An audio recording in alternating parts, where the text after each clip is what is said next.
কি দুর্গন্ধ, কি দুর্গন্ধ।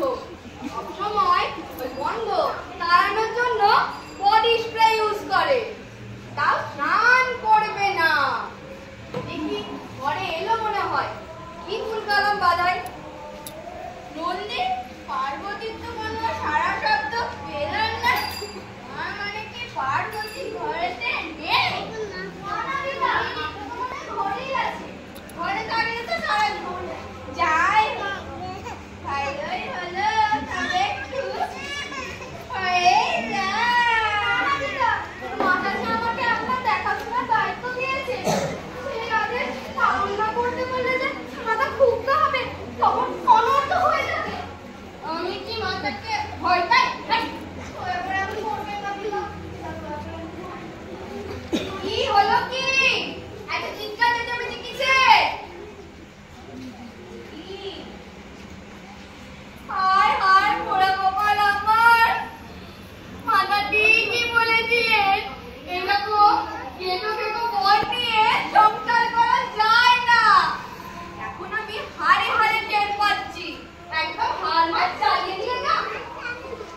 ভেবেছিলাম দুদিনের জন্য জামাই ষষ্ঠীতে বাপের বাড়ি যাব, এই কেটো কেটো বরের জন্য যাকে আমার কপালে জোটে।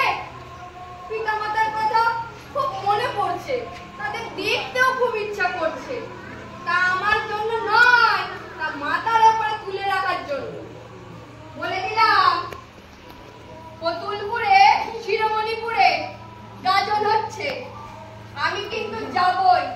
যদি না যেতে পারি তবে তুলকালাম বাজাবো। হ্যাঁ গাজন যাবো।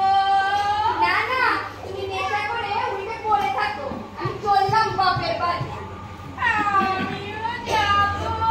হ্যাঁ নন্দী, চল চল, কতুলপুরের শিরোমণিপুরে 24শে জ্যৈষ্ঠ আমির গাছ কাটে।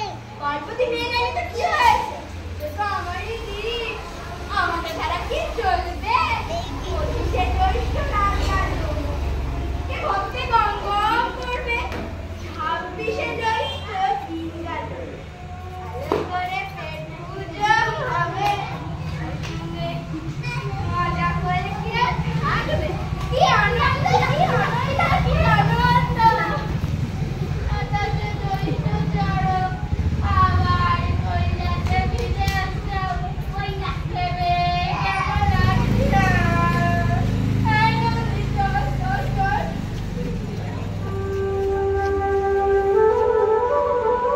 কথায় বলে স্বয়ং ভবানী সর্বত্রই বিরাজমান।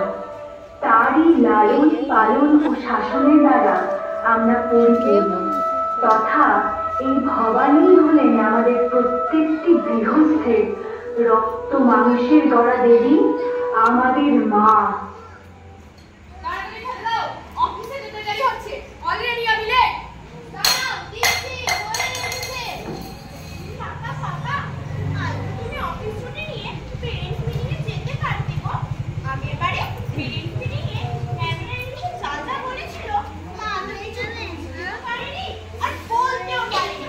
তোমারই পুরো কম্পিটিশন দেখে বলে যা ভাষা পড়েছিল, কি বলবো, তাতে আমার ভীষণ বেশ লস হয়েছে।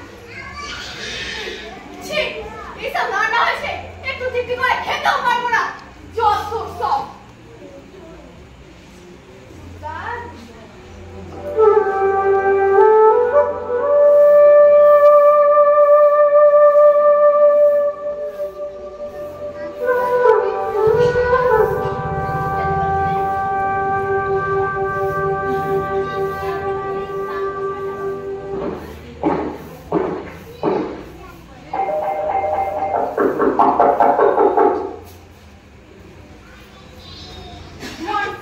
কিচ্ছু জানে না, কিচ্ছু পারে না, অশিক্ষিত একটা। এবার আমার চাকরিটা উঠাবে। কেন, কি হয়েছে গো? কারণটা তুমি। অফিসে যেতে দেরি হচ্ছে শুধুমাত্র তোমার কারণে। বস আমাকে যাচাই করে চলে যাও, এমনটা চলতে থাকলে তো আমার চাকরিটাই চলে যাবে, তখন পথে গিয়ে বসতে হবে। কি করবো বলো, চেষ্টা করবো। দোষ করে আমার মুখে মুখে তর্ক, তোমরা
আমার বাস, কিন্তু এই সমাজের মধ্যে থাকা অসুরেরা তাদের ঘায়েল করে দিচ্ছে। তাদের উপর অত্যাচার যে আমার মধ্যেও ফুটে উঠছে। এই চিহ্ন তারই। এই অসুরের বিনাশ করবো আমি। আমারই রুদ্রের রূপে হবে তাদের বিনাশ।